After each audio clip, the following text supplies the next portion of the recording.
just other stuff we'll just put. Hello everyone and welcome back to Fairhills Farm. Today I'm going to be giving a tutorial on how to separate cream with a VEVOR Cream Separator. So before we really get started onto it, I want to just at least give a list of things you're going to need. So I'm actually separating 2 gallons of milk, but if you're just separating a gallon or even less, then you probably won't need as large of things that I'm using here. So I'm using a large pot to hold all of the milk in so that I can heat it up, and then I'm also using a slightly smaller pot to heat up the water. So what you're going to need to do here is heat up the milk to 100 degrees Fahrenheit, and you're also going to need to heat up the water to 140 degrees Fahrenheit. In the instruction manual for this cream separator, it says that you can actually heat it up to around 150, but I prefer doing 140 since 150 is kind of pushing it a little bit. So while we wait for the milk and the water to finish heating up, I'm going to give a little bit of a step-by-step on how to put the cream separator together. So the first thing that I'm putting on here is the regulating wire plug. I will show after I'm finished with all the separating part on how I put that part together since it has a lot of discs in it. The next thing is the oil flow device, and the way you know that this whole thing is together really well is that it will kind of be hard to pull around, like right here you can see. It should be pretty nice and snug on there. So yeah. Then we have the nozzle seat, which just goes in between the oil flow device and the milk feeder. The milk feeder is this one, and the way you can tell the difference is that the milk feeder has a slightly smaller hole and a more narrow nozzle to it. That is where the cream will be going through, and the oil flow device is where the skim milk will be going through. Right here is the funnel seat. Now this has 2 parts that can come unattached. You want to make sure that they're both together when you put them on. They fit pretty snug and nice, so that's how you can tell. The next thing is the buoy. It has 2 sides to it. One side that's more smooth and one side that has 3 little knobs, and you want those knobs to be facing downwards. Next thing is the milk pot. This is the top thing that's going to be holding all of the milk together while you're separating it. It should fit in pretty nicely. It shouldn't be shaking around, but it should be pretty snug.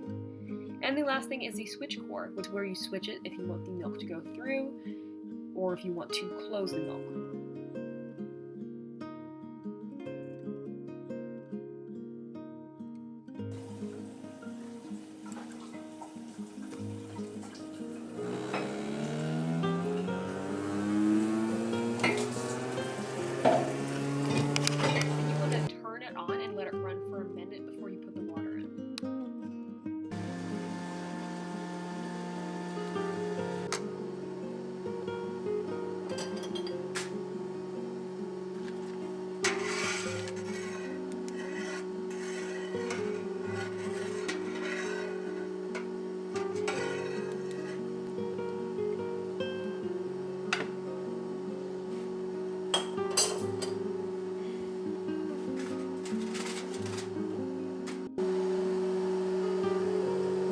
I put 2 things underneath. I have a jar for the cream and a pot for the skim milk.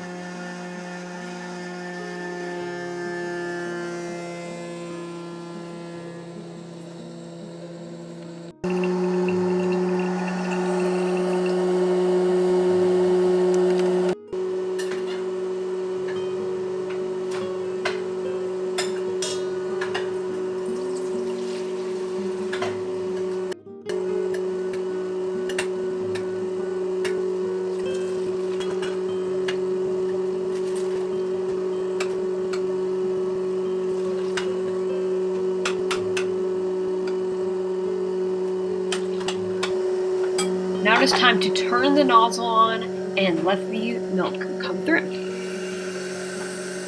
When I first start letting the milk through, I like to catch it with a bowl first because there's a little bit of water that needs to run through first, since we had to first wash it out with hot water.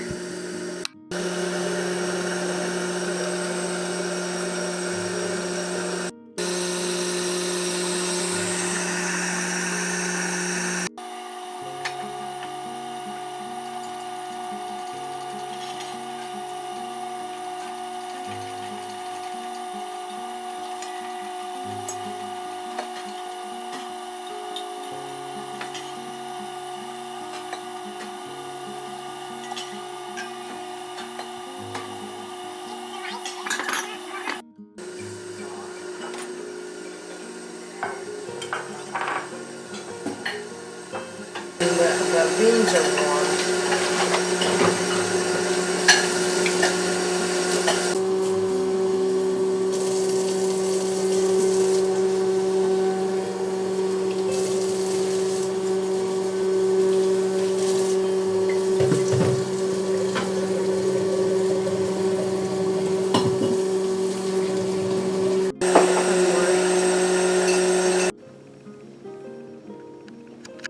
So that was mostly the process of the whole cream separating thing. It's a pretty simple process, honestly, and it gets a lot easier as you do it. And at this last part, I'm going to show just a quick time lapse of me washing everything, and also how I put the regulating wire plug together, since it can be a little tricky, especially confusing when you are a beginner to it. I know it definitely was confusing for me, so I hope you guys enjoyed this quick time lapse, and yeah.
And now the last part of this whole process is putting together the regulating wire plug, which is the bottom part of the whole cream separator. So I have this little rubber thing that you need to put around the base of it so that everything stays together and nothing slips. And then you will put this other middle piece that will help connect the little metal discs that will help keep it separating and help the thing work. And it also has to clip onto this little part of metal that sticks up so that it doesn't slip as well. And then we will put on the whole array of discs. You just need to make sure that it fits onto the little metal part well so that it doesn't slip around.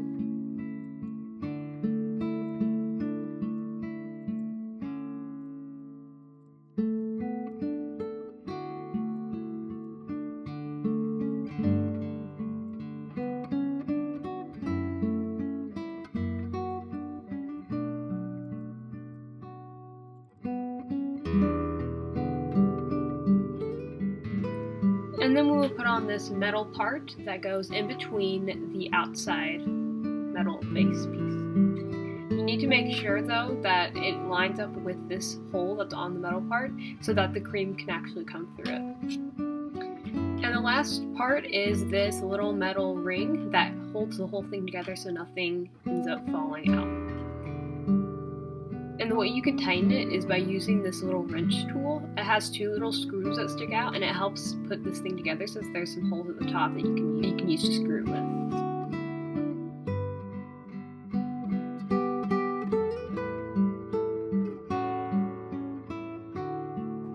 And that is everything. I hope you guys enjoyed this, and I hope that it was somewhat useful on your cream separating and butter endeavors. Yeah, see y'all next time.